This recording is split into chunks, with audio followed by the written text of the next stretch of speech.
저는 최근에 서울대 최인철 교수님의 강의를 들은 적이 있는데요. 그 강의에서 아주 흥미로운 사례 몇 가지들이 참 저에게 와닿았는데요. 예를 들면은 이런 겁니다. 그 강의 중에 하버드 대학교 윌리엄 제임스 교수라는 분을 이제 언급을 하시는데요. 이 윌리엄 제임스 교수는 이 인간에 대한 다양한 연구로 유명한 분이라고 합니다. 그래서 이제 이 교수님이 인간과 관련된 여러 다양한 연구들을 하다가 이 교수님이 너무나 인간과 관련하여 중요한 하나를 내가 깨닫게 됐다. 그게 뭐냐 하니까 이 인간이란 이거 하나를 바꾸면 인생이 바뀌게 된다. 그러니까 이것만 바꾸면 인생이 바뀔 수 있다 하는 이것 하나를 발견했다는 겁니다. 뭘 것 같으세요? 이 하나가 뭘까요? 그래서 제가 화면으로 이 윌리엄 제임스 교수님의 그 말을 이게 띄워 드렸는데요. 저 관로 안에가 뭔지를 한번 스스로 생각해 보시면 좋겠습니다. 우리 세대의 가장 위대한 발견은 인간이 자신의 관로, 자신의 무엇을 바꿈으로써 자신의 인생을 바꿀 수 있다는 점이다. 아마 지금 각자가 지금 막 생각이 많을 텐데요. 아마 자기의 열등감이 또 그 관로 안에로 대시될 경우도 많을 거예요. 예를 들면은 어떤 분은 지금 자신의 외모가 바뀌면은 내 인생이 바뀔 것 같다. 이렇게 생각하는 분도 계실 거고요. 또 어떤 분은 학력, 어떤 분은 성격, 각자마다 이제 그 생각이 다 다를 텐데 그 강사님이 이제 자기 친구한테 그 이야기를 했대요. 그래서 이제 윌리엄 제임스 교수가 이거가 바뀌면 내 인생이 바뀔 것 같다면 자네는 그게 뭘 것 같은가 그랬더니 바로 이렇게 얘기하더랍니다. 마누라. 웃기려고 한 얘기 같긴 한데요. 그게 사실이라면 아마 그분의 아내분은 남편이라고 생각을 할지도 모르겠습니다. 이런 외적인 조건이 바꾸어서 내 인생이 바뀌는 게 아니고요. 이제 저 관로 안에 자신의 무엇을 바꿈으로써 자신의 인생을 바꿀 수 있다는 점이다 할 때 저 관로 안에 정답은 이 미국 사람이니까 영어로 attitude예요. attitude. 우리말로 하면은 이 마음의 태도. 인간은요, 그 마음의 태도를 바꿈으로 인생이 달라질 수 있다. 이런 그 인간 연구에 굉장한 권위를 가진 하버드 교수님이 그런 말을 했다는 겁니다. 참 그 주장이 옳다고 생각이 되는 게요. 여러분 그 빅터 프랭클 박사라고 아시죠? 2차 대전 당시에 그 나치가 만든 아우슈비츠 강제 수용소에 끌려가서 그야말로 그 절망의 구렁텅이를 뒹굴 것 같은데 끝까지 그 죽음의 문턱까지 갔지만 아주 그 강인한 정신력으로 버텨내고 그래서 살아남은 그런 아주 대단한 인물 아닙니까? 이분이 이제 자기가 경험한 그 끔찍한 아우슈비츠 강제 수용소의 공포를 기억하면서 내린 결론이 하나 있는데요. 자, 이것도 화면으로 띄워드렸거든요. 관로를 한번 정답을 맞추어 보세요. 인간에게서 모든 것을 다 빼앗아갈 수 있지만 한 가지 자유는 빼앗아갈 수 없다. 바로 어떤 상황에 놓이더라도 삶에 대한 관로만큼은 자신이 선택할 수 있는 자유이다. 뭘 것 같으세요? 정답은 똑같습니다. attitude, 삶의 태도. 이거는 우리로 치면은 그 무슨 간증 비슷한 자기 경험에서 나온 이야기 아닙니까? 그 히틀러의 나치가 자기의 모든 걸 다 빼앗아 갔습니다. 그래서 자기를 그 수용소에 가두기까지 했는데 모든 걸 다 빼앗아 갈 수 있지만 그 나치가 이런 상황에서도 흔들리지 않는 내 마음의 태도, 이 애티튜드만큼은 그들이 빼앗아 갈 수 없다. 그리고 이것을 뺏기지 않았기 때문에 나는 그 절망의 수용소에서도 희망으로 살아낼 수 있었다. 이게 바로 애티튜드라는 겁니다. 이런 강의를 쭉 하시는 그 교수님이 보니까 그 크리스찬 같으세요. 성경을 가지고 또 설명을 하네요. 우리가 잘 아는 빌립보서 2장 5절 너희 안에 이 마음을 품어라 곧 그리스도 예수의 마음이니 여기 나와 있는 이 마음을 영어 성경으로 보니까 예수 그리스도의 애티튜드라고 그러는데 그래서 제가 강의가 끝나고 막 찾아봤습니다. NIV에 이렇게 돼 있더라고요. Your attitude should be the same as that of Christ Jesus. 우리말 그대로 NIV 말씀을 직역하자면 너의 이것이 예수님의 그것과 같아야 된다. 그 너의 이것이 attitude래, attitude. 사람을 대하시는 예수님의 attitude. 십자가를 앞에 놓고 예수님이 가지셨던 attitude. 수많은 군중들이 열광하고 왕을 삼으려고 박수를 칠 때 예수님이 그것을 대하시는 attitude. 우리가 배워야 될 것이 바로 이 예수님의 attitude라는 겁니다. 제가 우리말로 하면은 태도인데요. 이거를 이제 attitude로 좀 계속 쓸 텐데 양해해 주시기 바랍니다. 발음도 안 좋은데 뭐 자꾸 영어 쓰나 하지만 이게 그 뉘앙스가 저에게 와닿아서 그렇습니다. 그래서 저는 이번 여름 내내 이 attitude라는 이 단어를 가지고 참 많이 묵상을 하고 생각을 했고요. 그리고 또 이 attitude라는 단어를 넣어가지고 검색해서 이것과 연관되는 책을 여러 번 주문을 했습니다.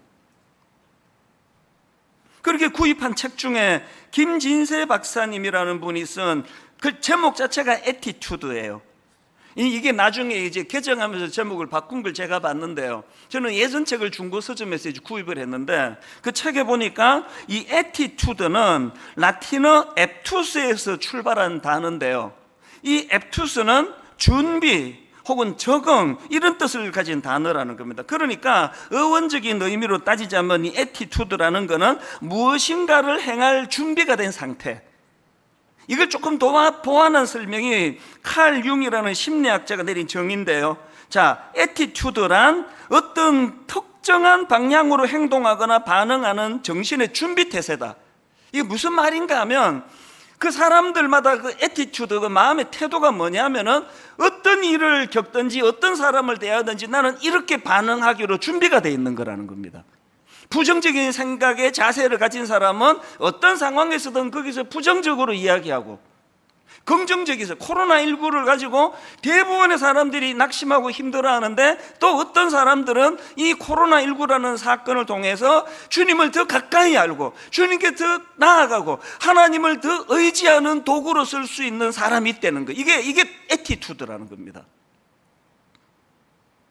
제가 오늘 본문을 이제 그 본문으로 택해서 나누고 싶었던 포인트도 그건데요. 오늘 본문에 보면은 이제 이스라엘 백성들이 홍해를 건너서 광야 생활을 통해 가나안으로 진입하는 그 여정길에 이제 홍해를 건너고 제일 첫 번째 사건입니다.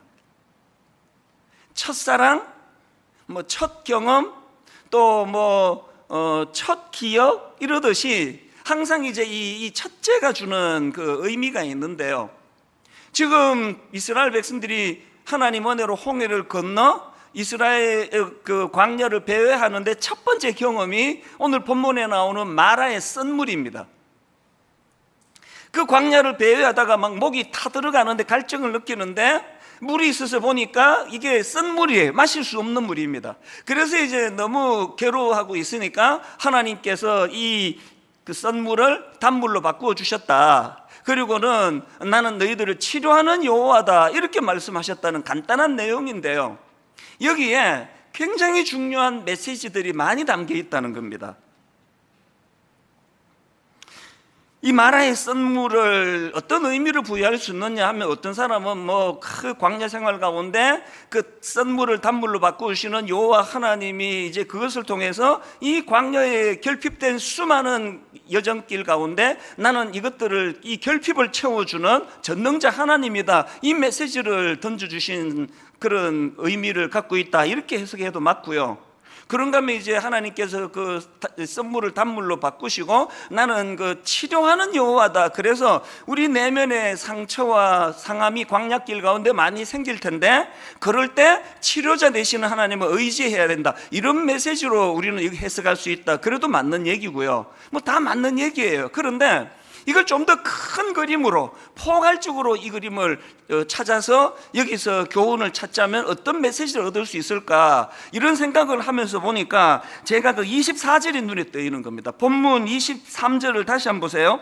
마라에 이르렀더니 그곳 물이 써서 마시지 못하겠으므로 그 이름을 마라라 하였더라. 백성이 모세에게 원망하여 이르되, 그러니까 여러분 이 이스라엘 백성들이 광야길 제일 먼저 경험한 건 마라의 썬물이고요. 그 마라의 썬물에 대하여 그들이 보인 제일 광야에서의 제일 첫 번째 반응은 불평입니다. 원망입니다.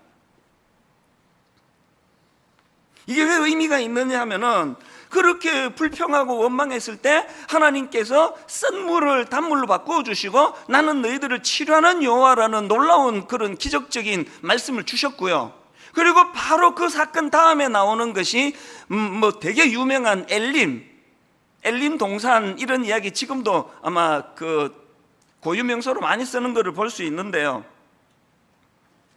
엘림, 이 물샘 열둘과 종려나무 이런 그루가 있는 풍성한 엘림.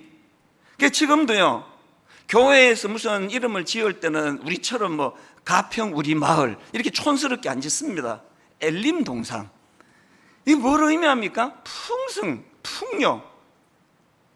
저 이스라엘 백성들이 그 엘림을 경험한 겁니다.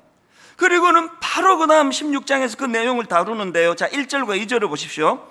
이스라엘 자손의 온 회중이 엘림에서 떠나 엘림과 시내산 사이에 있는 신 광야에 이르니 애굽에서 나온 후 첫째 달 15일이라 이스라엘 자손 온 회중이 그 광야에서 모세와 아론을 원망하여, 치료하신 하나님, 그 썬물을 단물로 바꾸시는 능력의 하나님, 그리고 그들을 엘림으로 인도하시는 그 하나님의 능력을 지금 경험했는데 나오는 패턴은 똑같아요.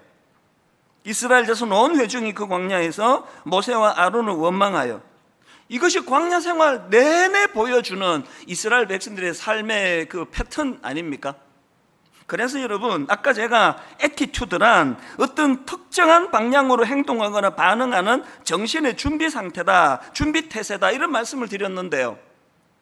지금 오랜 애굽에서의 노예 생활로 인해 가지고 그들에게 어떤 잘못된 애티튜드가 들어온 겁니까? 상황이 주어지면 불평하는 거예요. 상황이 주어지면 원망하는 거예요. 이런 노예 근성이 그들 안에 있는 이 상황이기 때문에 하나님께서는 그 광야에서 일어나는 모든 일들마다 그것을 해결해 주시는 과정에서 하나님을 통해 그들 안에 있는 이 잘못된 애티튜드, 잘못된 삶의 태도, 이걸 교정해 나가시기 원하는 곳이 광야라는 것입니다.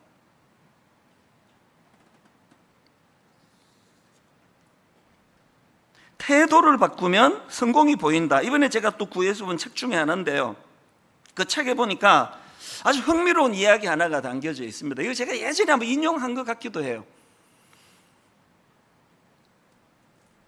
어떤 환자 한 분이 이 병원을 찾아서 의사 선생님과 상담하는데 막 죽을 것 같다는 거예요. 이렇게 말합니다. 선생님, 저는 요즘 만지는 곳마다 다 아픈 것 같습니다. 늙어가는 건가요? 몸이 쇠약해지는 건가요?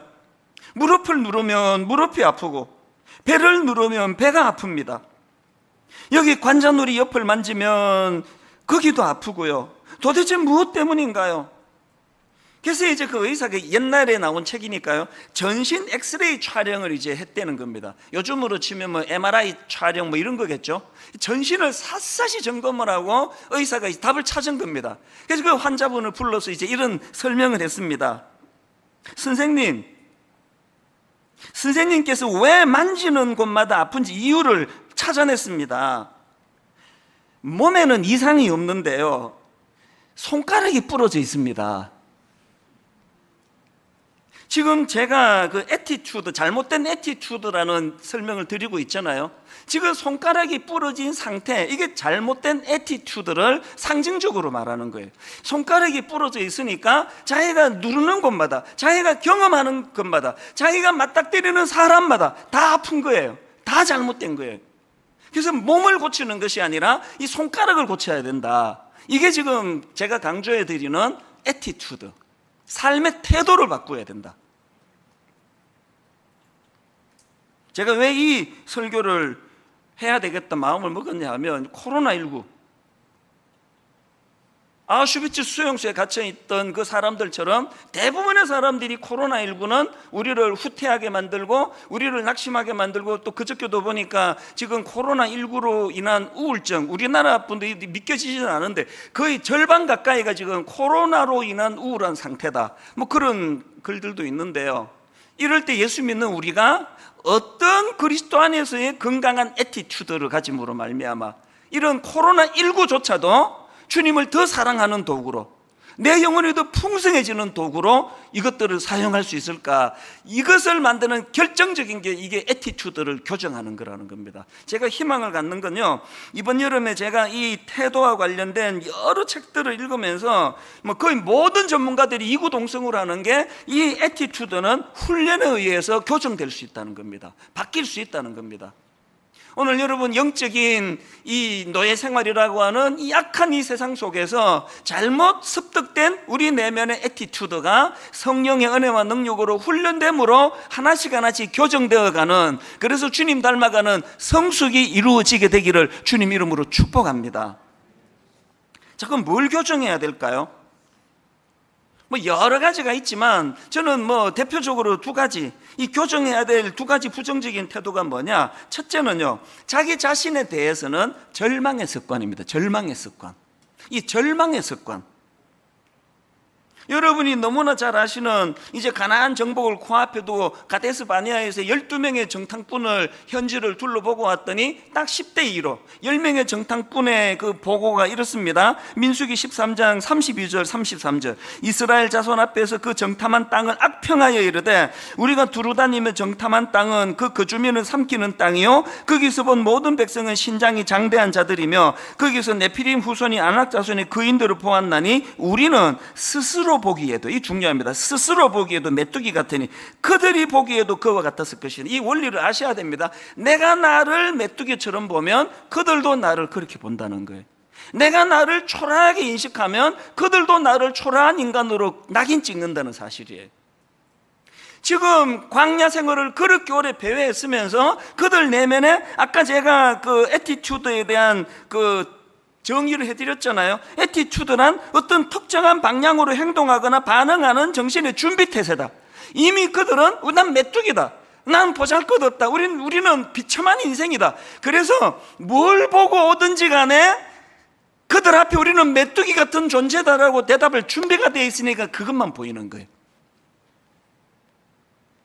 똑같은 것을 보고 온 그 두 사람 있잖아요. 요수아와 갈렙. 똑같은 것을 봤는데 그 장대한 사람들을 보고 그도 우리 밥이다, 우리 그도 이길 수 있다, 이게 애티튜드라는 거예요. 여러분이 보여지는 사물은 어떤 것들이세요? 온 사물이 다 시뻘겋게 보이세요? 시퍼렇게 보이세요? 노랗게 보이세요? 그 색깔 안경을 끼고 있어서 그런 거예요. 성령의 안경으로 바꾸게 되시기를 바랍니다. 안경을 바꾸시면 보는 바탕 색깔이 달라질 수 있다는 그 이야기거든요. 저는 이런 점에서 자기 자신에 대해서는 이 절망의 습관이라는 이 표현을 썼는데요. 여러분, 그 요한복음 5장에 보면은 예수님께서 38년 된 병자를 고쳐주시는 내용이 나오지 않습니까? 그런데 그 과정에서 예수님이 참 이상한 질문을, 뻔한 질문을 던지십니다. 요한복음 5장 6절, 예수께서 그 누운 것을 보시고 병이 벌써 오래된 줄 아시고 이르시되 네가 낫고자 하느냐? 한 3일 굶은 사람한테 배고프세요? 이렇게 물으면 그 실례 아닙니까? 38년 동안 너무너무 사모했지만 병을 고칠 수 없어 낙심해 있는 이분한테 주님이 네가 낫고자 하느냐? 왜 이런 당연한 뻔한 질문을 하셨을까? 그런데요, 저는 이 예수님의 질문의 의도를 이 환자의 답 속에서 찾습니다. 네가 낫고자 하느냐 물었더니 7절에 병자가 대답하되 주여 물이 움직일 때에 나를 못에 넣어주는 사람이 없어 내가 가는 동안에 다른 사람이 먼저 내려가나이다. 지금 예수님이 물은 거 네가 낫고자 하느냐예요. 그러면 이런 나쁜 습관이, 나쁜 애티튜드가 없는 사람이면 거두절미하고 네, 낫고 싶습니다, 그게 내 소원입니다, 그래야 되는 거 아닙니까? 이 38년 된 병자의 가슴 깊이 뿌리 내리고 있는 자신에 대한 절망의 습관이에요. 예수님은 이걸 물으셨는데 답은 저거예요. 왜? 아까 그 애티튜드 나왔잖아요. 뭐라고 묻든지 간에 자기 마음에는 세상에 대해서는 원망과 불평이고 자기 자신에 대한 비참한 절망이거든요. 이런 이유 때문에 내가 아직도 이러고 살고 있습니다.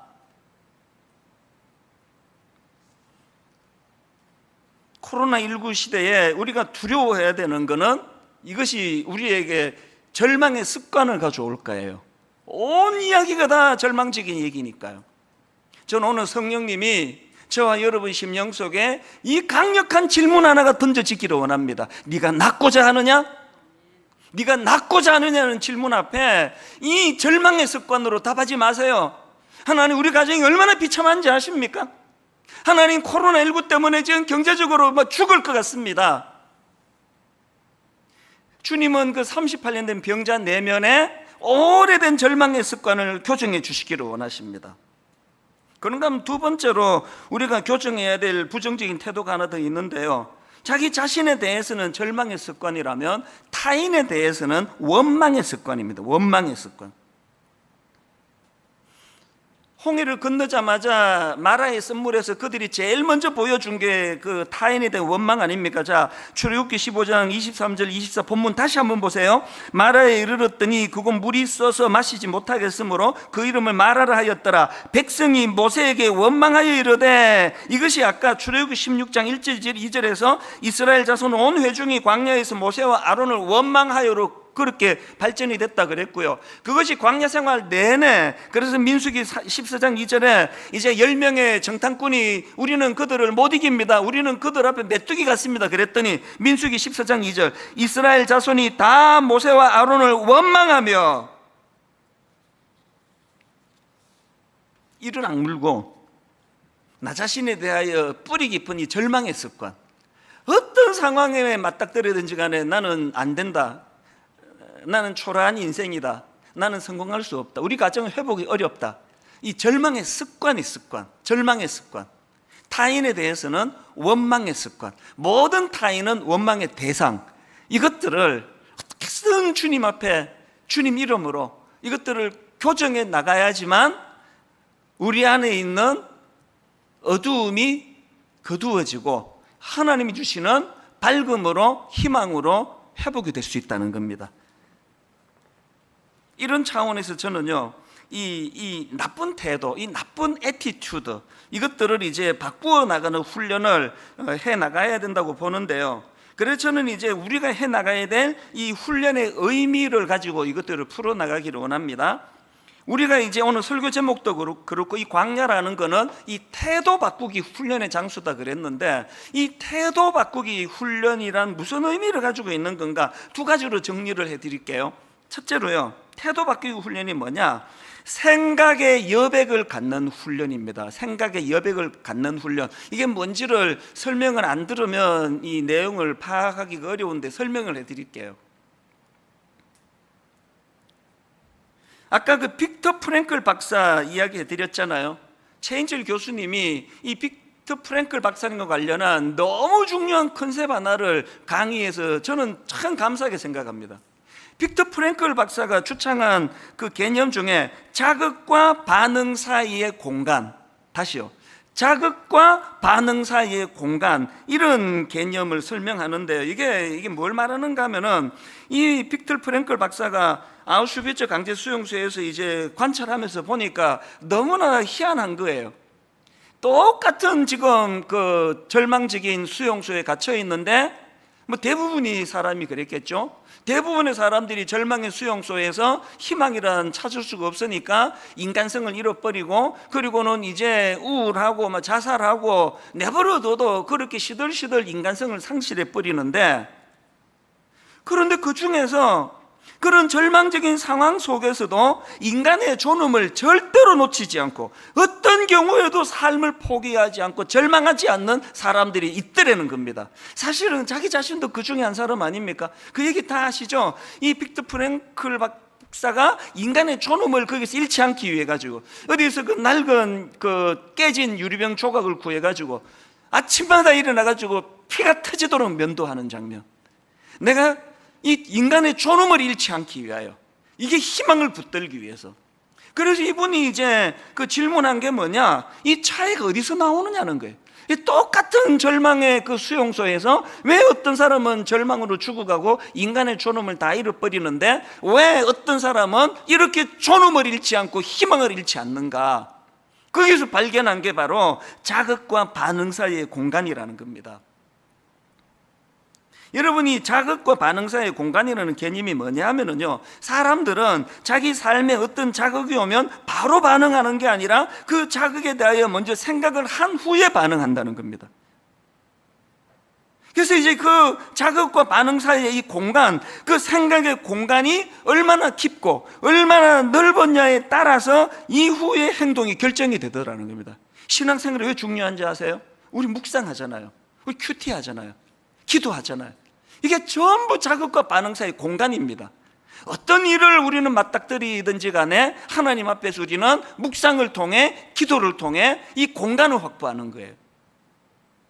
오늘 현대인들이 너무나 조급하고, 지난주에도 말씀드렸지만 그냥 욱하는 묻지마 살인, 묻지마 폭행, 이거 왜 그렇습니까? 자극과 반응 사이에 공간이 없어서 그래요. 저는 저와 여러분들이 이 애티튜드, 삶의 태도가 우리 인생을 결정할 만큼 중요하다고 한다 할 때에 이미 하나님이 주신 재료 묵상하시기를 바랍니다. 여러분 깊이 하나님 앞에 기도하셔야 돼요.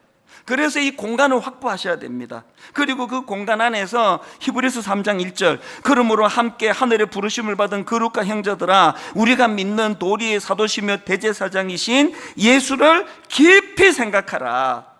또 히브리서 12장 2절, 믿음의 주요 또 온전하게 하시는 이인 예수를 바라보자.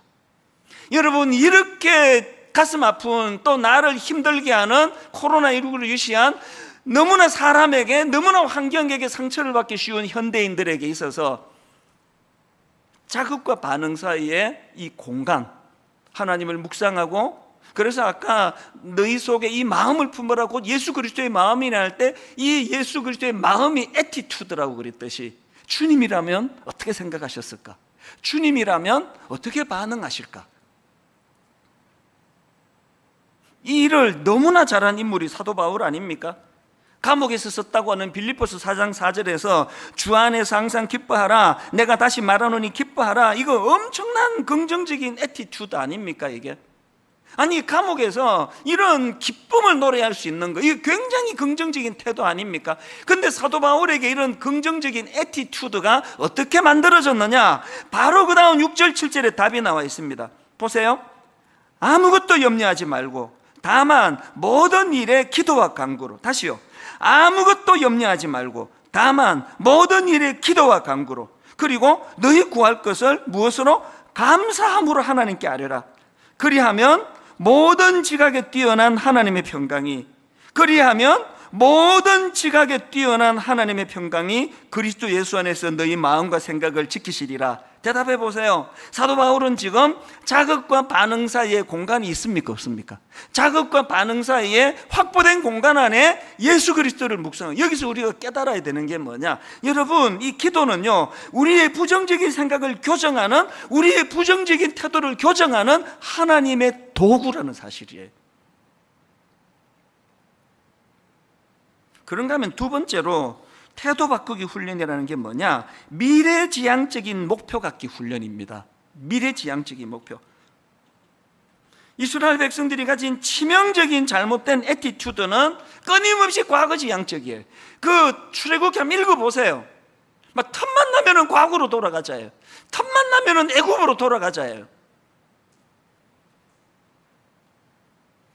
민수기 14장 2절부터 4절도 보십시오. 이스라엘 자손이 다 모세와 아론을 원망하며 온 회중이 그들에게 이르되, 우리가, 그 다음 보세요, 우리가 애굽 땅에서 죽었거나 이 광야에서 죽었으면 좋았을 것을 지금 과거 얘기를 하고 있습니다. 그 다음 3절, 어찌하여 여호와가 우리를 그 땅으로 인도하여 칼에 쓰러지게 하려 하는가? 우리 처자가 사로잡히리니 애굽으로 돌아가는 것이 낫지 아니하랴. 그래서 결론 4절, 이에 서로 말하되 우리가 한 지휘관을 세우고 애굽으로 돌아가자. 제가 코로나19가 여러분을 생각하면서 두려운 게 이거예요. 오늘 그렇게 믿음 좋아 보이는 어떤 분에게 있어서 코로나19 때문에 교회당 가서 예배를 드리지 못하는 게 조금 길어짐으로 말미암아 우리가 애굽으로 돌아가자, 하나님 알던 이전으로 돌아가자.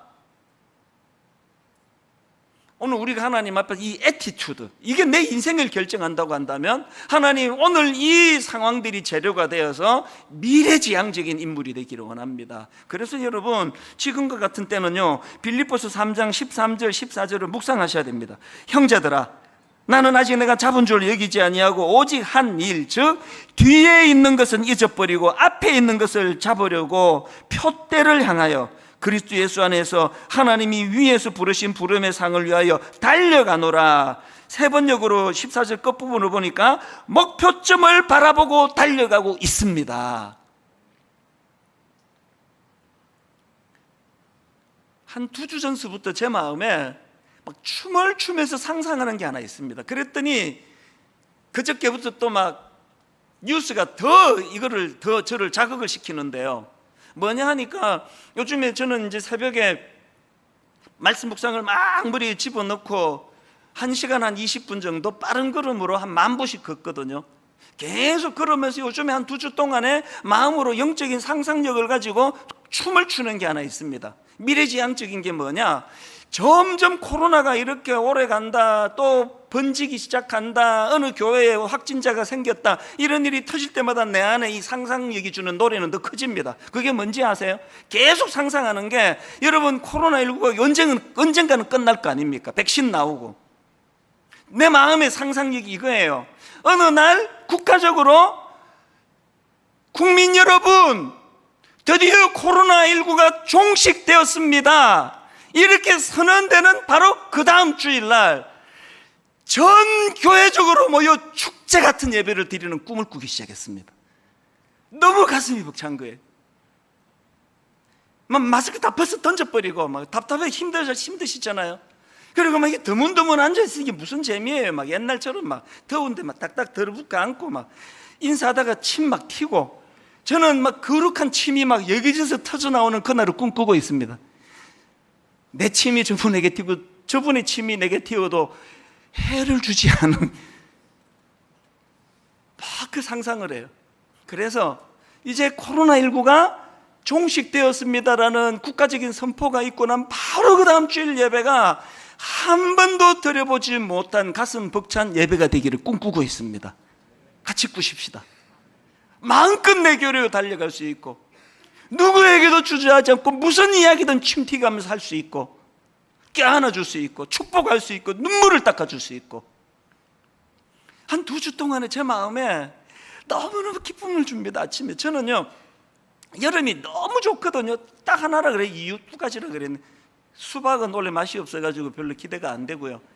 나는 이 새벽에 여름 아침이 길어서 너무 좋아요. 이제 그 하지를 중심으로 요즘에 해가 조금씩 이제 짧아지는 게 너무 아까워요. 지금 그 이른 새벽에 막 빠르게 걸으면서 꿈을 꾸는 겁니다. 상상하는 겁니다. 표대를 향하여. 아까 일부 시간에요, 아침 7시 예배 아닙니까? 성도님들하고 이제 설교 말미로 이 찬양을 부르는데요, 주님 다시 오실 때까지 나는 이 길을 가리라. 현실은 너무 좁은 문입니다. 현실은 너무 좁은 길입니다. 십자가 져야 됩니다. 그런데 우리가 꾸는 꿈, 나의 가는 이 길 끝에서 나는 주님을 보리라. 주님 다시 오실 때까지 나는 일어나 달려가리라. 아까 일부 시간에 이 찬양을 부르는데요, 막 하나님이 은혜를 주셨는지 마스크 쓰고 막 이렇게 막 드문드문 앉아 계시는 분이 막 눈물로 이 찬양을 부르는데 막 너무 가슴이 뜨거워지는 겁니다. 결론을 이렇게 맺기를 원합니다. 이것도 최근에 제가 구입한 책에서 나온 시인데요, 태도를 바꾸면 성공이 보인다. 이 시 읽어드리고 오늘 말씀을 정말 가슴 벅차게 마무리하기를 원합니다. 내용을 화면으로 올려드렸습니다. 이 배는 동쪽으로, 저 배는 서쪽으로 갈세. 똑같은 바람이 불어오느나, 그러나 배가 어디로 가는지는 바람이 아니라, 그러나 배가 어디로 가는지는 바람이 아니라 돛의 방향에 달렸나니, 인생의 항로에 폭풍이 몰려와도 우리의 갈 곳을 결정하는 이는 우리 마음의 방향임에 폭풍이나 삶의 싸움이 아니어라. 오늘 여러분, 너무너무 기대감을 가지고 가정을 출발했다가 그 상대방에게 상상할 수 없는 아픔을 경험하신 분, 꿈을 가지고 시작한 그 사업에 폭풍이 몰려와 어려움에 빠져 계시는 분, 건강을 다치신 분, 배가 어디로 가는지는 바람이 아니라 돛의 방향에 달렸나니, 성령님이 주시는 예수 그리스도를 닮은 태도를 회복하심으로 말미암아 모든 전문가들이 얘기하잖아요. 환경이 아니라 그 환경을 대하는 그 사람의 애티튜드, 그 사람의 태도가 그 사람의 행복을 결정한다. 예수 믿는 저와 여러분은 태풍이 없는 인생이라서 행복한 것이 아니라, 배가 어디로 가는지는 바람이 아니라 돛의 방향에 달렸나니, 더 많은 광풍으로 힘들어하시는 분이 계시다면 그 돛의 방향을 정해주시는 하나님 은혜로 더 많은 활력이 여러분 삶 속에, 여러분 가정에 부어지게 되기를 주님 이름으로 축원합니다.